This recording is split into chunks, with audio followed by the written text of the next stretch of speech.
Okay, so I'm going to try to read Journey Back to Lumberjack Camp. I'm going to start back at chapter 12 from that Friday so that the other kids know where we're at. We have, it is called The Accident. Chapter 12. The next morning when Gus arrived in the cook shack, the Push and Alex were already there waiting for him. Well, boy, I see you did a right fine job on the boots, said the Push in a nasty tone. Thank you, sir, said Gus. I hoped you would like what I did. After reading last night, Gus had forgotten all about the boots and was glad to hear Rat Hole had taken them to the Push's cabin. Are you trying to be smart mouth with me, boy? Bellowed the Push. Yeah, Pa, I think he's been smart mouthed with ya. Aren't you, boy? Said Alex as he pushed up against Gus and stared him right in the eyes. Gus didn't know what was going on and stepped back. You telling me, boy, it weren't you that coated Alex's boots with maple syrup and left them out for the bear to get at? What are you talking about? Asked Gus. That there bear got a whiff of that syrup and broke loose of his chain and chewed Alex's boots up real good. You were smart not to have put my boots out there to get chawed on, or I'd have your hide tanned and hung on the barn wall. But I didn't do it. No, you don't do nothing wrong, do ya? Nothing's ever your fault, is it, boy? I told you to remember I was the big push around here, and I think you've gone and forgot that. I didn't do it, interrupted Gus. Rat Hole, I read a story, and yeah, boy, I think you're telling a story now. If Rat Hole got word that you were blaming him, he'd do worse to you than I'm gonna. But I want you to finish the day out, and after supper, I want you to take the long walk out of camp. And I ain't never wanting to see your face again, you understand? I tried to help you out, being that you were a boy like my own. Then I tried to help you because Tommy took a liking to you. But there's no excuse for this prank. I want you out tonight.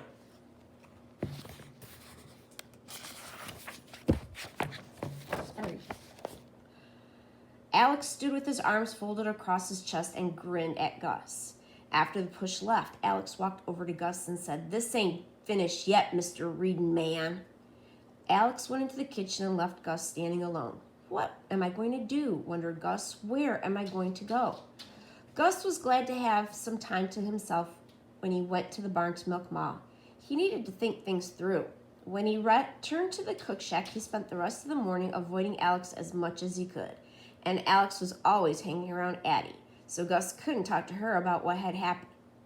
As dinner time approached, Gus thought he would be able to talk with Tommy while they loaded the wagon. Maybe he could help him some way. When the clanking of the wagon came from the barn, Gus started carrying baskets out the back door to wait for Tommy. Tommy pulled Dick and Jim around and jumped down from the wagon seat. "There you are, boy. I wanted to tell you that the men are right fond of you this morning for the story you read to them last night. If I have heard it once, I've heard it a dozen times that you have a talent for books." Tommy smiled so big his mustache rolled flat to his nose. Gus silently put the baskets in the back of the wagon and walked over to Tommy. "What's bothering you, boy? You look like you lost your last friend." Tommy was surprised when Gus told him what had happened. "You know, boy, since it has started to snow, I can tell the boss I'm going to take the rig out tonight to get the boys used to the white stuff. I can get you into the settlement. If I drive all night, I can be back around sunup." Gus's eyes filled with tears and his head dropped low. Just then, Alex came out of the cook shack with his arms full of baskets. "Hey, boy, you still have the day to work to pay for my boots. Get a move on, or I'll tell my pa." "You button your lip, you troublemaker," responded Tommy. "If it weren't for you..."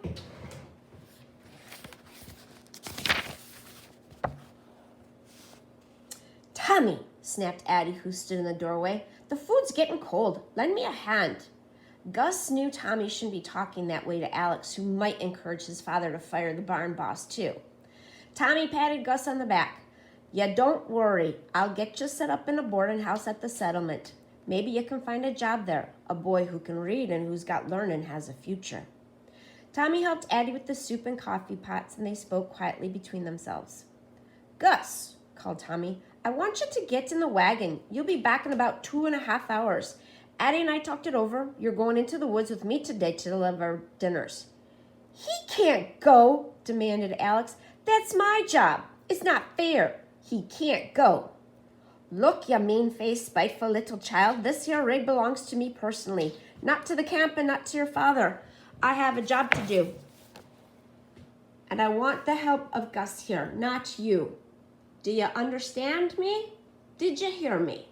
Alex stood for a minute staring at Tommy, giving him a dirty, mean look. Yeah, I understand you, son of an Irishman, he yelled. I understand you're going to be taking a long walk out of the camp along with this dummy. Alex stormed off in the direction of the camp office. Tommy, said Addie, you shouldn't have talked that way to the boy. You know his father will have your job. Addie, there comes a time when a person has to stand up for what he believes is right in this world. And Addie, my girl, I thought it was time to stand up. Addie smiled proudly at Tommy for what he had done. Just then, Alex came stomping across the yard with his father following. Tommy, bellowed the push, I hear you have another problem concerning the boy. No problem, sir, said Tommy. I just felt I had to say my mind, and I want the boy to see the cutting ground since he has to be leaving. Whoops. The camp. Leaving, I might add, because of a prank that was no fault of his. Now, why in God's green earth would you want this boy to see the cutting ground? There will be no chance this boy will ever work in a lumber camp again. Word travels fast about troublemakers, and nobody wants one around. That's for sure, said Addie as she stood in the kitchen door listening. You be minding your mouth, woman, and get back to work, shouted the push. But, sir, the boy, said Tommy. There's no buts about this, Tommy, and furthermore, I think these two young'uns still have something to settle between them. Tommy, I want Alex to take your rig to deliver the dinners, and I want Gus to go along with him, alone. What has to be settled between these two should be settled outside of camp. Maybe then all this trouble will be over once and for all. Addie slammed the back door of the kitchen as she left in disgust. Gus swallowed hard. Here we go again, he thought. Yahoo! Yelled Alex. Let me at him. But, sir, the roads are all rutted because of the frost and snow. The horses, they are spooky right now because of that cougar that's been hanging around. Sir, I don't think that That's right, Tommy, but it's not your job to think. It's only your job to take orders. Now, if you can't do what we've been told, then maybe you and your team better leave camp with the boy tonight. Besides, you're always bragging about how smart those horses of yours are. You say they know the tote road front and back, and they're more sure-footed than my oxen. Here's your chance to prove it. Tommy stood silent and moved away from the rig, handing the reins to Alex. Alex, said the push, I don't want you back in this camp till this trouble is settled. You understand? Yes, sir, Pa, I understand, said Alex with a rat grin on his face. You drive me rig with respect, you hear me, Alex? Said Tommy. Alex ignored Tommy and jumped up onto the bench, whipping the horse's reins in the air with excitement. Another thing, Tommy, said the push, about that there cougar spooking the horses. I've been thinking about that, Cap. You know, it's came to my attention that you've been feeding that stinking bear lots of leftovers, food the men could eat. I believe that their cougar can smell the food around the bear, or he wouldn't be sniffing around. That's why I want you to get rid of that bear. Then maybe your horses wouldn't be so skitterish. The push grinned at Tommy. Well, sir, you know, it's about time to turn Napoleon loose to find a den for winter. Turn him loose? Man, don't you see what I'm getting at here? That bear can't be turned loose, Irish. Why, he'd be raiding the camp for food. He's more man than bear now, 'cause of all the coddling. I want him shot. No! Yelled Gus, who had tried to stay out of the way until then. You can't shoot Napoleon. I won't let you shoot him.